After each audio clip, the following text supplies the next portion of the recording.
Well, welcome everyone to today's webinar on the 2025 Treasury Fraud and Controls Survey results. This is Brian from Strategic Treasure, and we're pleased you could join us today. Our speakers for today are Leo Gill, Vice President of Product at Bottomline, and Craig Jeffery, Founder and Managing Partner of Strategic Treasurer.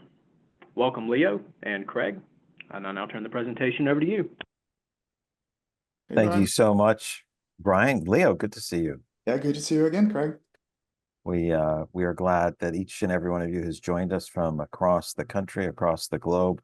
Thanks for spending some of your day with us. We really appreciate it. We've had fun working on this content, on the research, and so from Bottomline and Strategic Treasure, everybody who took the survey, thank you so much for doing that. That's such a great help. And for everybody who's attending who didn't do that, take the next survey. Make sure you provide responses. It's always helpful for each person as you go through questions just to think about your business, and it's helpful for the industry at large. So, Leo, we'll get started. Let me cover our agenda. We've got a lot of questions to go through in the content, and we'll have quite a bit of discussion as well. So we'll cover some background about the survey. Over 200 corporates took it. It ran about 2 months. We'll go through some of those details in a moment. Then we'll go through experience and sentiments. What's happening with fraud? What are some of the views and perspectives? A lot of this is continued from prior years. There's a increased nervousness about it, but also an increased expectation that their companies are well prepared. And that doesn't necessarily flow to the losses that we're seeing. We'll look at security posture and the level of confidence and where that fits. Are people overconfident? Are they making sufficient investments? They're certainly making investments. We might be on a whole a little bit too overconfident. We'll also touch base on some newer types of fraud. We'll look at AI and synthetic identities, because those are both happening. They're leveraging those types of tools, technology, and approaches, and using that for their financial gain and for our financial loss. And we'll look at some of those fraud losses. One of the key things here, I want you to pay attention to what we go through as we look through the detail, is we'll look at what are the fraud losses, and we'll see that large companies are hit the hardest. I don't think that's the most surprising thing you'll hear in the world, but one of the things we see that's very notable is smaller companies are catching up, and that's not a good thing. It's not catching up for something that's good, but catching up on the losses side, and that's scaling rapidly. And so, while we believe that has to do with the greater use of automation to catch up and roll up the smaller companies, this means everyone has to be more vigilant. I don't think there's ever a time where you couldn't be vigilant. And then Leo and I will cover 4 key takeaways. So that's our agenda for today. Let's look at the quick graphic here. And again, thank you for everybody who took it. Well over 200 people completed the survey. We ran it over 2 months. There was about 80 questions. Now, nobody had to answer 80 questions. So for those who didn't take it, don't worry that you'll have to spend 2 hours taking our surveys. They branch. Banks have different questions than corporations. Some questions, open up others, and some end a particular flow. So there's less than that. If you look at the bottom right, you'll see the annual revenue. What's the breakout? So you can see pretty good distribution, across. If you look above $1 billion, you're at 42%. So, for 40% above $1 billion, a little bit more than 40% above $1 billion, a little bit, more than 60% below $1 billion. So good distribution across revenue sizes. We know there's way more under $100 million companies than there are greater than 10 billion. So good distribution. Geographically, where are people operating? North America is again top on the list. That's 92%. So that has the largest economy and 2 large economies in Mexico and Canada. Europe comes in second with over 2 out of 5 companies having presence there. And then you can see distribution between Latin America, India, Asia Pacific, etc. So global in nature, the companies that took it. There's certainly a number of companies that are only operating in one country, but you can see the distribution there. And again, Bottomline underwrote this This survey is one of our longest running surveys. The Bottomline is underwritten it almost the entire time. And we really appreciate that. So Leo, thank you, and thank your crew for doing that. I think it's great for the industry to see what's going on. Yeah, of All right. course. Thanks, Greg. Fraud is really important, right? And top of mind for treasurers everywhere now. Yeah. Well, I will definitely let Leo talk because we've divided up the slides. I did a bunch on the first ones, but I'll start here on the fraud experience, Leo. It's those experienced fraud. This is usually associated with loss. 30% and 46% had suspected fraud, perhaps not a loss. So we've seen this number be very consistent. It's in the range of 73 to 78% over the life of our research. It seems to be hitting in that range. Now, that doesn't mean attempted fraud. I guess there's every company, I think, has attempts at fraud. Love for you to just weigh in on the fraud experience that people are seeing and why that matters. Yeah, a lot of times, think about suspected fraud. It turns out to be sometimes a mistake, right? So maybe the controls aren't as strong in the organization. Maybe someone, didn't really harden the processes that they have. So you have a payment that goes out the door and you're scrambling to try to figure out what happened and was that an error or not or was that an actual fraudulent event? So I think it makes a lot of sense for these numbers, unfortunately, to stay high in just because of all of the complexities that companies are going through more and more with their payment processes and how they see inbound and outbound payments in their organizations. Yeah, Leo, maybe it's staying in this range because there's more and more sophistication in the criminal side, and then companies are being better with their defenses, but it's this ongoing battle. It's kind of settling in this three quarters of companies are experiencing this every year. Every year, it's really consistent. So Yeah. the tools of the warriors are growing. Yeah, and an interesting, from the past year, right? So there has really been a significant increase in threat, right? So as all of the new technologies are coming up with AI and everyone is a lot more aware of them, there are a lot more there's a lot more publicity, right, of fraud events that happen that you see on the media and in the news and that's definitely bringing more and more to the forefront. And unfortunately, to those companies who are on the wrong end of it, having to respond to those issues, having to reassure their customers, their suppliers can be quite challenging and quite a big headache. So not surprised that this number is high and will keep going up. The other factor on this that I think everybody listening will find useful is this is pretty common that there's an expectation of every year over year, the threat has increased. And so it's compounding. It's last year it increased a lot and increased this year on top of that and going back. So this is the context that we live in. That shouldn't be too much of a surprise to anybody that it's increased year over year on top of it. But to see that three-quarters of your peers say it increased or significantly increased. There's a number of people who think it's stayed fairly flat or close. But only 2% of people believe the threat has decreased. I don't know how that could be. Yet there's some that may have, maybe people have moved on from attacking their company and their defensive work. I don't understand exactly how that could be because it seems like we spend so much time in fraud. It seems, not only prevalent but pervasive and escalating in a lot of different areas.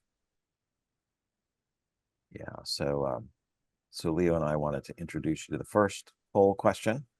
This will pop up on your screen. If not, there's some instructions that will appear in the chat box on how to find it. So poll questions.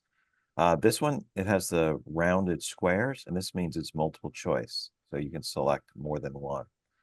So which fraud-related areas are you planning to invest more in over the next 12 months? You're going to spend more on these in the next year. Account ownership validation, AI or machine learning-based detection, behavioral or anomalous activity monitoring, biometrics, eye face scan, eyeball scan, thumbprint, data mining analytics, user system access controls. We do not plan to increase investment is the second to last one.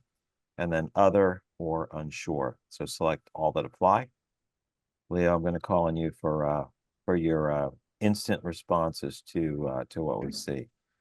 I always love seeing the data of what people are thinking and doing. It's just a instantaneous way to see hundreds of responses to a very, very particular question, like who's on today? What does that look like? And where they go from that. So, and before I do that, I'll give you a chance to look at it while I raise one more question. If you look in the chat box, you can see a link to follow Bottomline on LinkedIn and a link to follow Strategic Treasure also on LinkedIn. If you go ahead and click those and follow, that's a good way for us to stay in touch. It also helps in a lot of ways, both knowing that we're reaching audiences, we're able to share and connect in this more in a more 24/7, 365 way through LinkedIn and not just through live events like this one or live virtual events like this webinar. So thanks for doing that. And then I will say if I have 100 people who type the word Bottomline in the chat box, we'll share all the poll results on this page, on the pages that say poll questions with the broader audience. So we'll go ahead and do that. So Leo, plans to invest. Number one is account ownership validation. Number two, user system access controls. Three, AI ML based detection. Any thoughts? Yeah, pretty interesting. It is going to be a theme we're going to be talking about it here, and I know you brought it up already in other webinars, Craig, about the NACHA requirement for account ownership validation. So, looks like this is really top of mind for a lot of folks out there, as, a requirement, but also thinking about it. It's sometimes requirements and regulations may feel something you are obligated to do, but if you stop and take a step back, those are actually good business practices that maybe you should have had it all along, right? So, looking at that, quite interesting. Not surprised that AI is also up there because it's really top of mind for a lot of people. A lot of companies are starting to look at how to leverage AI to improve their processes, but also from a threat perspective, right? There has been lots of cases of hackers using AI to trick employees and trick companies to potentially send funds to fraudulent accounts. So quite interesting breakdown here. And lastly, or I guess the second one, right, was the user and access controls. It's interesting because in a way that's almost your low-hanging fruit, right? Is if you can crack really strong set of controls around how your organization manages payments in and out of your organization, your workflows. You can do some level of anomaly detection. You're already ahead of the game in a lot of ways because you have control over your processes. So interesting that that's an area that folks still think that they still have to invest a lot on it, which may mean that it's just hard to do, right? I think those are some really good points. And if you're a company you recently invested in account ownership validation, either a service that does validation for you or a network or community like Bottomline is a network community of the vendors that you pay are already on there. Or if it's you already have biometrics. If you've invested in it, you're probably not going to invest heavily in it in the next 12 months. And so this is just interesting to see where people are, what they're pushing on at the moment, not necessarily everything people have, but this is good. Thank you, Leo, for your comments and everybody for taking that poll question. So we've done a survey many, many years, well over a decade. I think goes back 16 years. We've done it almost every single year. Now we show the range here on the years. Sometimes it's interesting to see significant change year to year. Other times it's very useful to see things stay pretty stable. And so this is an area that we see as pretty stable. and worth a comment. So I'll say a few things and then let Leo weigh in. It says, with regard to the threat level associated with fraud and considering our current security posture, this is the, hey, it's everyone, the vast majority of people say it's gotten riskier. And now it's looking to say, what are we doing with our current security posture? We're in a better, significantly better, about the same posture. Notice those who say worse. It's, the peak was 6%. The low point was 3%. Almost everyone says we're about the same, better, or significantly better. And I think as we look at other results and how things work out, that always seems a little optimistic to me on the whole, because losses are fairly significant, and just seems like 54% say they're better, 53% say they're better this year, 53% thought they were better last year, or significantly better. And so it's been this long time flow. I think it's a little bit optimistic. I think we should be a little more skeptical about our security posture. But maybe that's the glass is half empty, Leo. Maybe you can be rosier on this, or maybe you're more sobering. Yeah. Yeah. I mean, it could be, right. If you haven't experienced a fraudulent event, then you're feeling pretty good about it, right? Where, you may, I don't want to use the word complacency, but sometimes that's human behavior, right? Where you feel like our controls are in place, we haven't had an issue, so we are okay. In some ways when, I think that potentially could play part in here is, companies may not, the respondents maybe have not experienced that in different points in time. So you could have had a respondent in a couple of years ago that was in a negative situation. Now they feel a little bit more positive because they've put some controls in place and made some investments. I think I agree with you that that there has to be some balanced optimism here, looking at these results. Yeah, thanks for that. Let me move us to synthetic identity fraud now. Some of you will be very familiar with what this is. Others will have different ideas and notions. This is a new question this year that we asked about, that have you encountered or prepared for synthetic identity fraud? So what is synthetic identity fraud? I'm going to say, yeah, good question, Holly, in there. That, like, what are you comparing your position against, right? We don't have all the different options there. That's a great point. So synthetic identity fraud, there are fictitious identities created that don't have a link to a real person. We've seen that, that popped up probably about 5 or 6 years ago. We saw that in surveys where people or machines were filling out surveys, were subscribing to newsletters that weren't people. And it was in significant numbers. We had times where there's 900 responses that were fake survey responses with IDs. And some of these identities were also put forth on some of the social media sites. So it looked like they had a presence. And at first, it was like, why in the world would you do that? That makes no sense to waste time doing that. Well, whether it was for experimenting or to create fake personas that could engage in the world, would have a trail or a footprint and appear to be real, for whatever reason, that seemed to be taking over what was happening. Synthetic identity fraud is where the criminal will they might take, let's say for a person, take a social security number and then create an identity. And they use that to open accounts, or they use that to, replicate or be a fake identity for a company for doing transactions.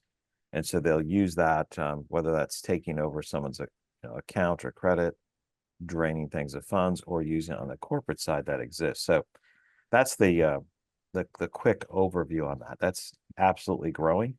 This is something all of us will be more familiar with in the coming year, but 36% they're prepared for it, and 8%, that's 1 out of 12 has encountered it already, and 6% have prepared for it and encountered it. So you can see those top 3, how that fits. And those that haven't prepared for it or encountered it are at 1 out of 5. Leo, this is this is already a significant issue. I'd love for your comments on your future perspective on this. Is this going to become a even more significant issue? Are we reaching the peak? Any of your Yeah, I thoughts on think this? absolutely. Yeah, I mean, fraudsters are becoming more and more sophisticated, right? From exactly what he said about using someone's, a fake identity or pieces of information about someone's identity. There's a whole market today of fraudsters buying real people's information. Like they'll sell their own information in order to fraudsters to commit fraud. So it's a real social security number with a real person with a real address. There are lots of sophistications around bots, things like, where companies will try to protect connectivity from other countries. You have a firewall that doesn't allow traffic coming from, said country who could be targeting the United States, but fraudsters are using proxies. There are residential proxies, for example, where you look at your infrastructure, you see a connection from Atlanta, Georgia, but that's not coming from Atlanta, Georgia. That's coming from another country, another part of the world. So it's getting quite sophisticated. I think when folks are answering these questions, what it really drawn to me was the unsure and the neither prepared nor have encountered it. Because I get the sense that there's a lot of lack of knowledge about the what can be done and what fraudsters are doing every day, which is quite a challenge. So to answer your question, I do see this as a continued threat, and I see it increasing quite a lot with new and AI different ways of attacks that will be quite difficult to catch. And as we think about and we experience all the KYC activities, sending passports and pictures and scanning our faces with phones, it's this is a a key part of Yeah. the area of battle for sure. Excellent. So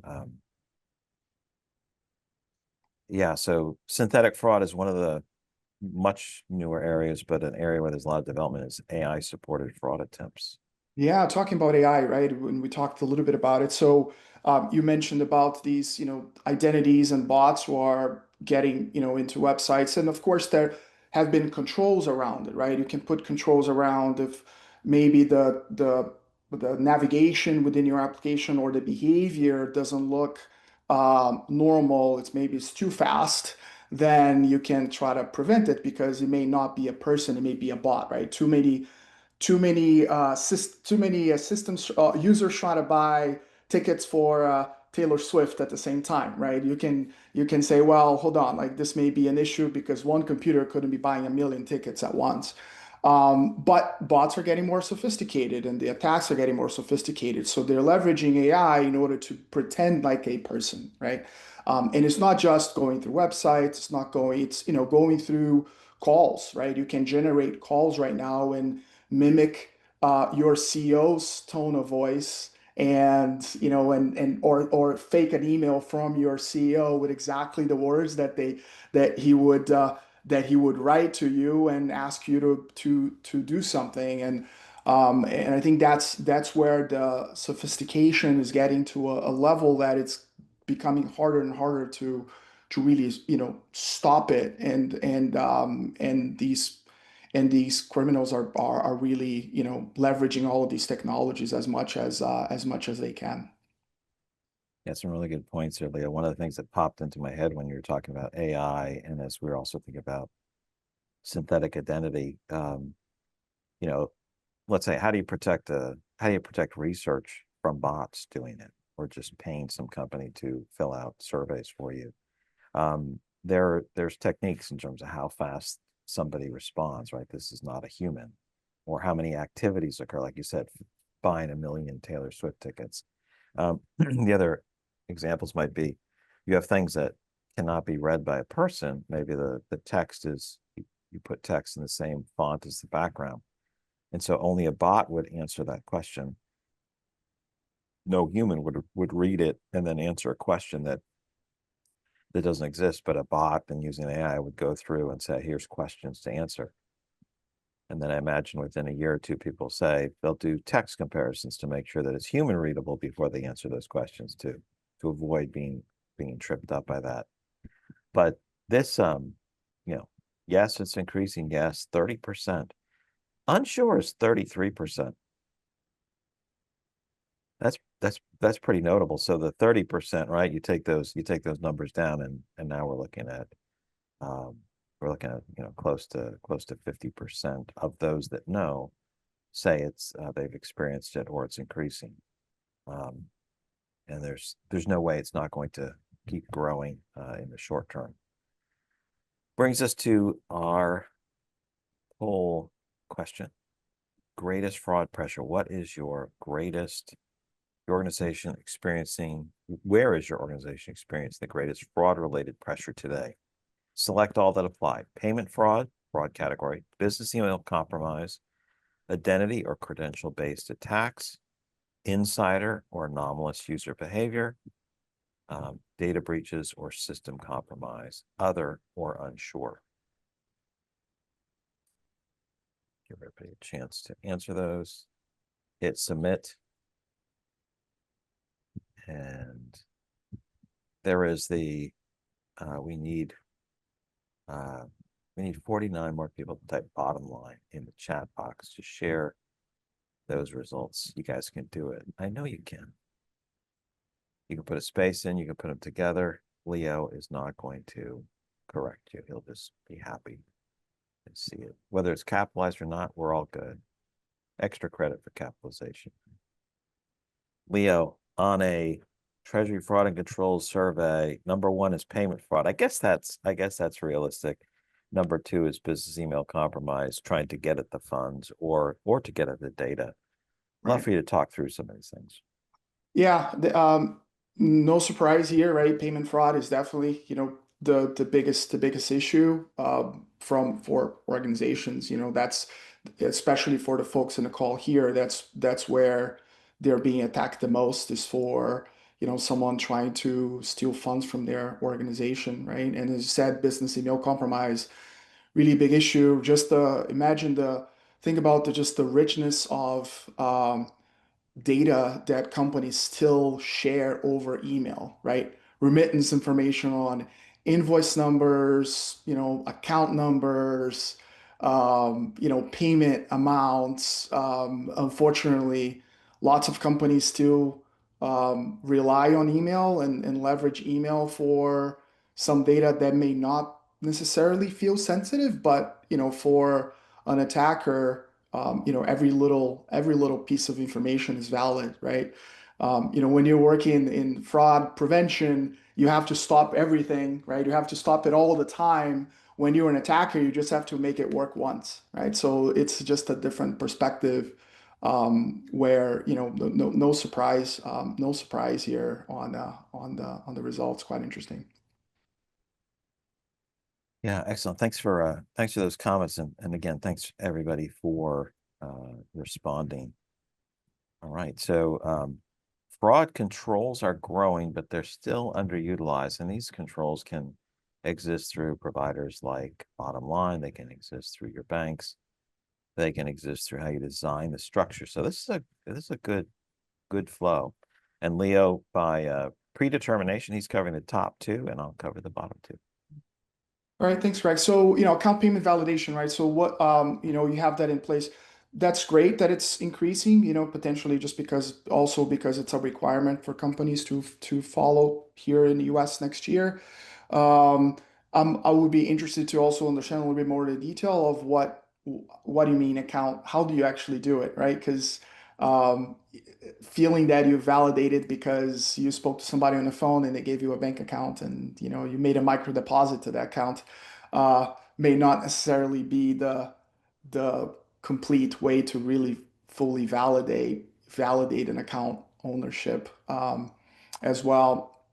And then from transaction monitoring, quite interesting that the growth here, of people looking more into details and transactions, very likely around, putting controls on things like, who can approve a payment over what amount, right? Those sort of basic controls here, where, as we talk through the presentation, there's definitely other ways to do it a little better by looking at anomaly detection, leveraging data and technology to look through payments versus just rely on the typical, rules-based gates that a lot of folks will implement in their organization.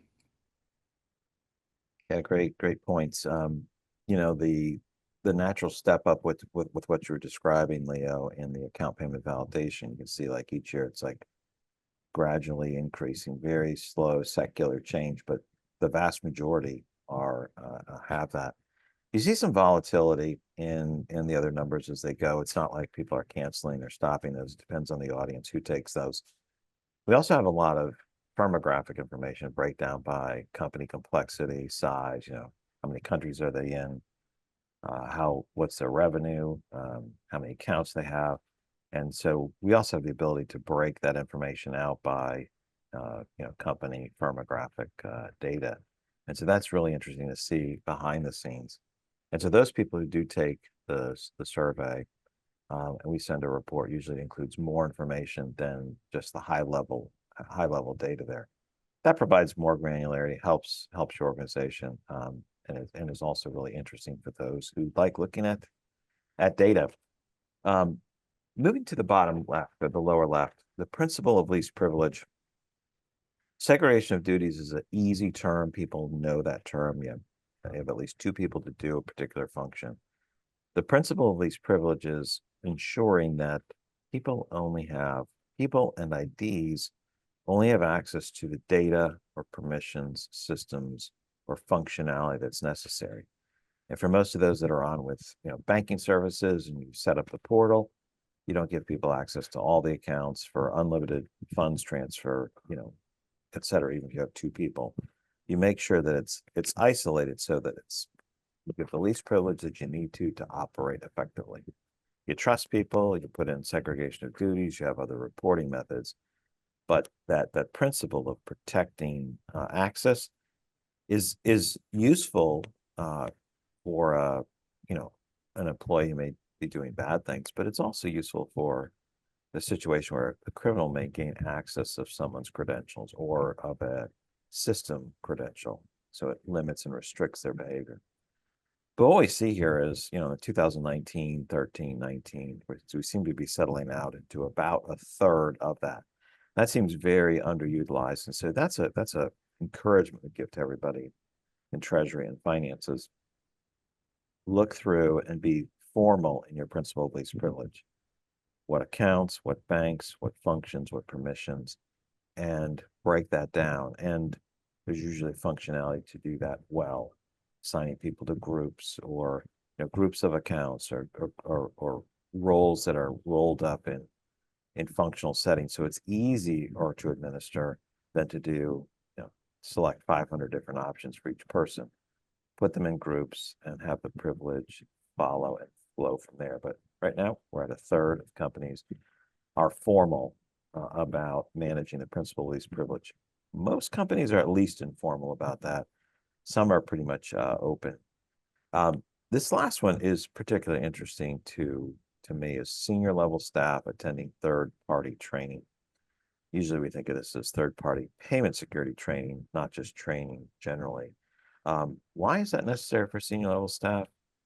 They have a lot of control, a lot of ability to perform, move funds, et cetera. So this idea of let's make sure they're doing third-party training makes sense, and we're at 3 out of 10 at the time the survey was taken. Controls in the system may be good, but if you can get people to violate the policy because of the CEO told us, or here's something that's urgent, that's crucial. So we know and believe that having the staff upgraded, updated, just like you do your firewall, is essential to make sure your organization is protected as you can be. So payment security, not just cyber security. All right. Oh, yeah. Okay. I think I'm starting on this one, Leo, and then you can, then we'll go to you. So the first one is employee training on detection and prevention of fraud. This one is really interesting, this flow, because it goes back quite a few years. You see, we have more employee training on detection and prevention. How do you detect something? How do you prevent it? And how do you detect it? So yeah, you're down to 14%. So 6 out of 7 companies now have training on employees to prevent and detect fraud. Data security officers or office, you can see how that's changed over time. We've gone from, most of the years it's sitting around 30% or so. It's up to a little over 40%, or about 4 out of 9 companies in the mix have data security officers or an office.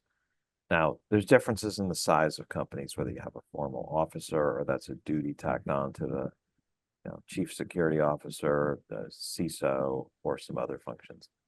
How do you see these controls? Any comments on the data, but also how do you see these controls being part of the systems, structure, people?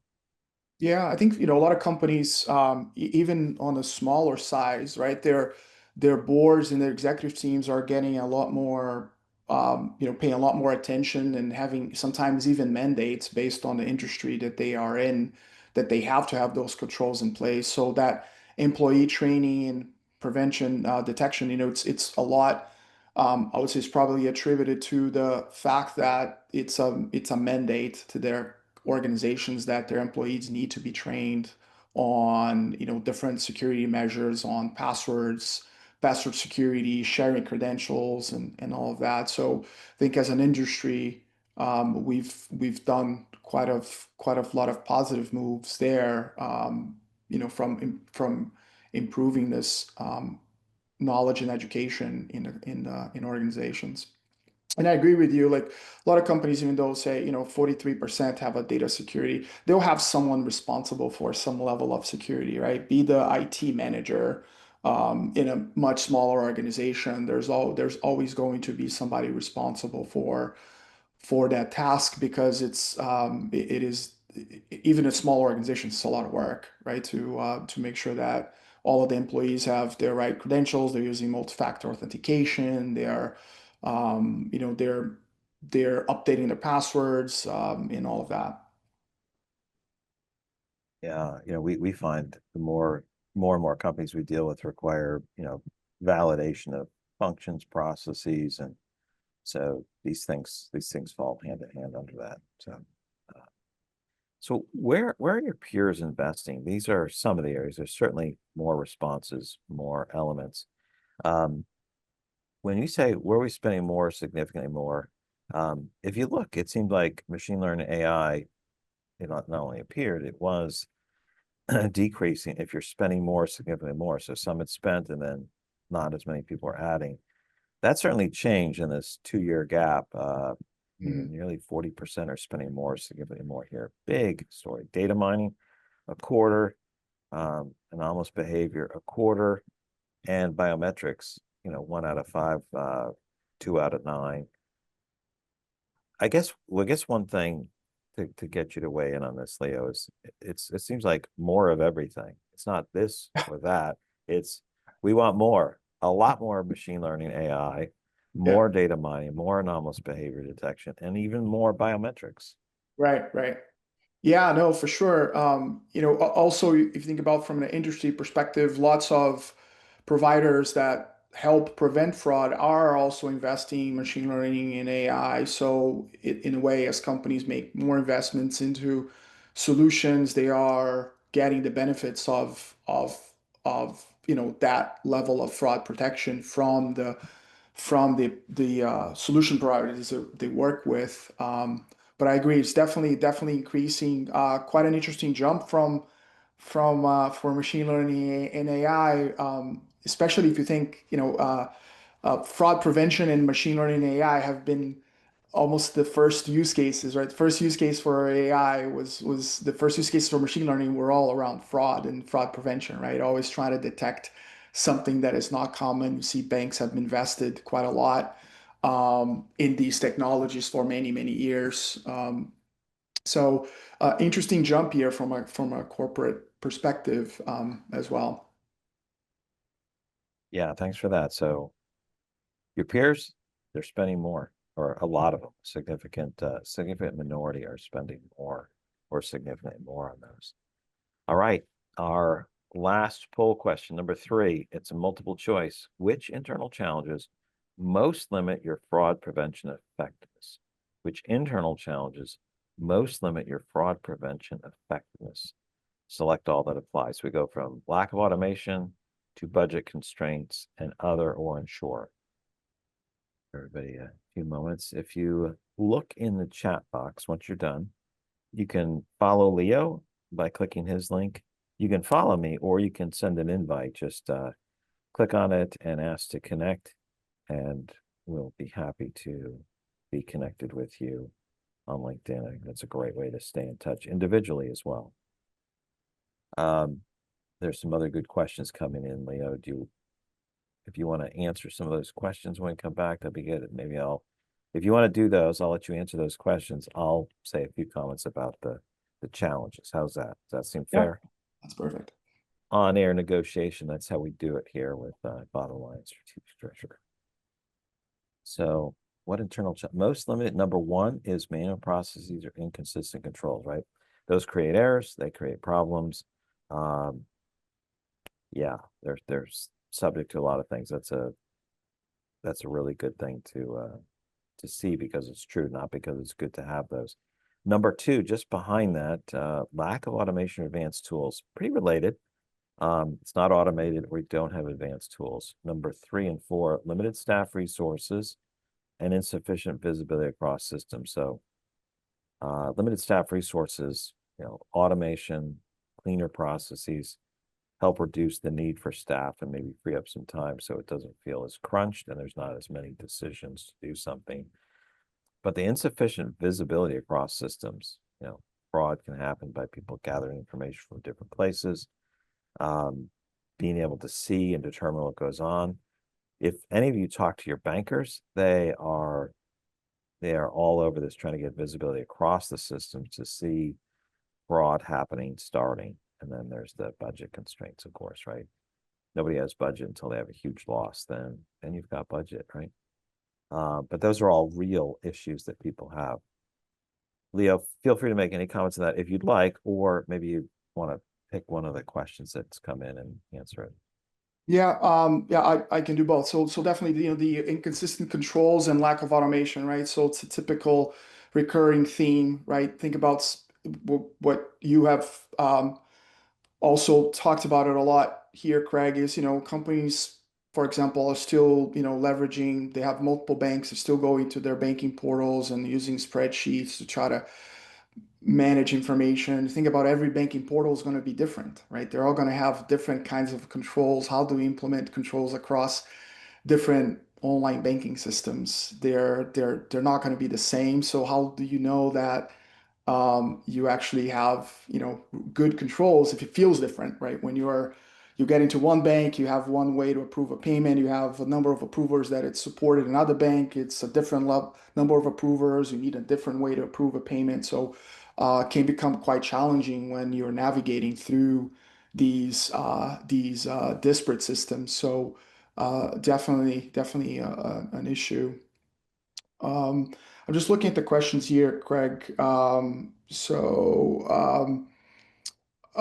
Just looking at one here, it says about, how large the company statistically need to be to either be aware of or be able to afford invest in advanced fraud detection prevention tools.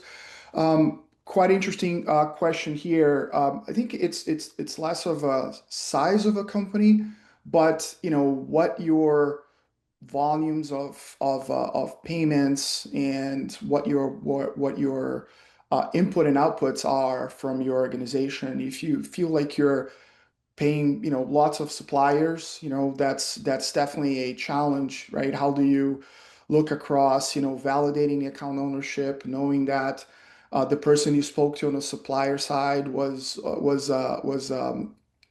someone that is not trying to commit fraud, from their own company's perspective. Are you doing things like sanction screening and so on?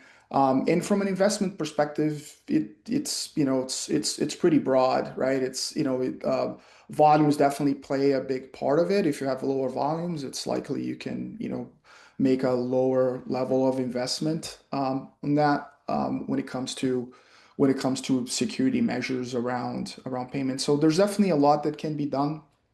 A lot that I, can be done I'll, sometimes in systems as well. Sorry, Craig. oh, yeah, I think you're going where I was going to go. I was going to say is it's a lot harder to do it completely on your own. Smaller companies, if you look for providers who build that into their system or make Yeah. that as an option, then it's so much easier to use um, when you have a professional services team who's put that in place. I think that's where you're going. Yeah, Separate. yes, you're right. Yeah, and sometimes it can be scary to folks to say, well, I need to make this big investment, but like everything else, there are capabilities there that don't necessarily require that big of an investment if you are a smaller organization, that can still help you prevent fraud. Thanks for that answer. There's a couple other questions too about total fraud losses by fraud category, and we'll probably not answer that on this one. It's a great question, and we do like to go to the National Crime Statistics FBI data for some of that because those are reported. But there's a couple other good questions there too. Losses due to fraud. Maybe you could take us through. You could start us on this one, Leo. Yeah. Yeah, no surprise that large companies suffer the most, right? Why did the bank robber rob the bank? Because that's where the money is, right? In some ways, but I think that the surprising piece here is where you see smaller companies being more impacted. One interesting fact to that is that fraudsters are also pretty smart, right?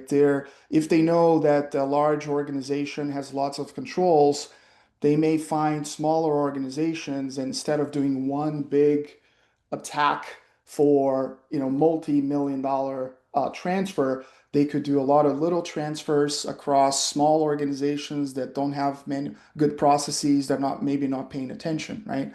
Ultimately, that's what the whole attack vectors are moving to, instead of the large ticket item fraud, which do still exist. They're looking at where the controls are as strong, where they can do, sort of drip attack and go across a large number of organizations. Then ultimately it could even add up to more than what they would have had if they were successful going against a larger company. Excellent. Now, I put a chat question there. What's the name of the famous bank robber who said what Leo quoted? Like, why do you rob banks? Because that's where the money is. And we'll look forward to see if anybody can answer that. There you go, Willie Sutton, right? I don't think they're asking him like, well, that's where the money is. Physically, it was more like, what's your overall reason for robbing banks? Robbing them. Yeah, yeah. But he was just straightforward. So Willie gets famous for that. Losses due to fraud. You're up on this one, Leo. Love to hear your comments. I'll weigh in afterwards. Yep. So this is, definitely the one we're talking about right here, Craig, about the size of the companies. Um, again, really, large companies are still getting more attacked, but smaller companies are seeing that increase as we talked about, quite a big jump, right? We're talking about the little attacks across large number of companies. It's definitely has increased a lot. Yeah, and so that's an additional takeaway from that is if you look at overall, you say, oh, it's 3 and 10, it's jumped up 4 points to 2025. Let's take a look. What company? Are you in a larger company? Well, it is over half, 55% have experienced. It's increased even for large, but it's really significant. Small to medium, it's gone up. If we just look at small by itself, 9 to 20%, 11-point jump. 1 out of 5 have a low value payment or high value payment that left the building. That's a significant scale. So this is where the extra data comes in. So we ask a lot of questions. We capture a lot of firmographic information. This is good calibration. You're a small company, you need to be ready because it is scaling. They're coming after you because they're automated. You're a large company. Your prey, you have a lot of money, like Willie Sutton said, right? That's where the money is. That's very significant. These overall numbers are helpful. You see a general trend, but now when we segment it out, there's additional information. That I think is another area that helps organizations do well. So that's why we thank Bottomline for underwriting this type of research, because you see the general trends, you can see some of the breakout trends where there's differences here by size, that's useful and actionable. So we'll go with that. On this one, what's the greatest fraud risk according to banks? So banks see lots of fraud. They have many customers. They have way more conversations about fraud than you probably have as a corporate practitioner. And so they get to see the benefit of multiple companies, and most of those in corporations also ask about what are others seeing, or what are you experiencing? Business email compromise, two-thirds of banks see it as the greatest risk. Number two is check fraud. It's there, it's persistent, it's overall. Those are the top two that they have. Leo, I'd give you a chance to weigh into. Yeah, for sure. Yeah, I mean, account takeover, right? Just, being able to steal credentials and log into the online banking system on behalf of someone else. As you know, the information is out there. There's information on passwords on the dark web that people can get to. And, when I think about the dark web, a lot of banks and, they implement very strict password policies, right? Where, you have to have multiple special characters and everything else, but none of that matters if the password isn't leaked in clear text on the internet, right? It doesn't, those controls are not in place, and just being able to trick people to give them their accounts. I find quite interesting that deep fakes are high here, are high in the what banks are seeing, from their perspective. Again, with that theme of AI, what's happening across the industry, and what kinds of attacks hackers are doing, and deep fakes are quite high here from a bank's perspective. Yeah, so this is, as they look at 1 to 2 years, they see that growing. I would probably suspect it would be higher. And it is interesting to see they still think business email compromise, authorization fraud is going to be so big as we look out to the future. It's certainly been the case in the past, and so we'll see how each of these things play out over time. So really, really good information. Thanks for those comments. This brings us to our final thoughts. We have enough time to go through each of these. I think, Leo, you're taking the first two. I'll take the second two. Sure. But yeah, let's. What are the key things All right, you as so an attendee need to be reminded of? yeah, so reevaluate your controls, right? Best time to fix the roof is when the sun is shining, right? So, reevaluate all controls you have. If you have a payments hub, for example, where you have one central place where you're managing and automating all of your payments, look again into what policies and workflows you have it configured across the board, right? Look to see if there's more capabilities you can leverage from that payments hub in order to do anomaly detection and other controls around it and make your business more resilient. If you don't, go talk to your banks, go work with your banks to make sure that those procedures and those technologies are in place for you.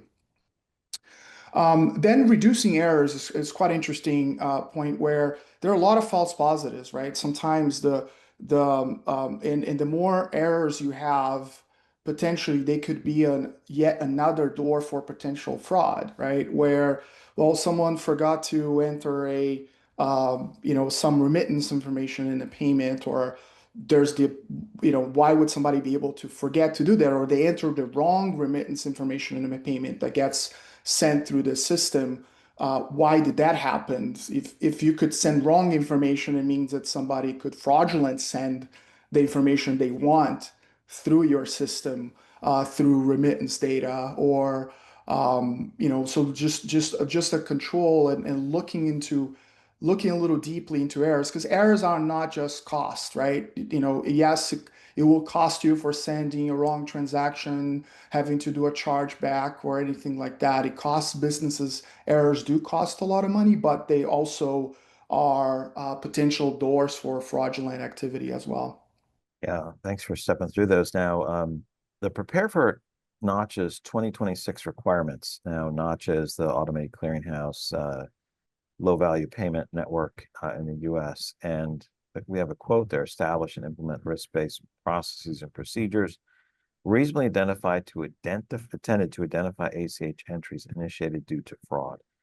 What I want to say about the Notch 2026 requirements is if you have comfortably been avoiding some of the rules that have come out for banks, and then for those that are really high volume processors and say it doesn't apply to me, 2026 is a pretty significant change in that. It's some of those occur and are requirements for high volume processors, those with over 6 million a year. And then there's a little bit of a delay, like about a quarter, for those that are not high volume. And so all the payment rails continue to add requirements to protect that payment rail. We've seen that with card for well over 15 years. We saw that with Swift starting about a decade ago. We see that in Nacha that started several years ago with encryption or tokenization of account numbers, and how that's expanded to these other areas. You need to prepare for those. If you're interested in having an additional webinar or content on what's going on, type in ACH in the chat box. We are very interested in making sure you're current on that. Don't believe it just doesn't apply to you. The last key takeaway here is secure across all areas: processes, tech, systems, people, and structure. So we look at banking structure, what your bank says and the service they offer matter.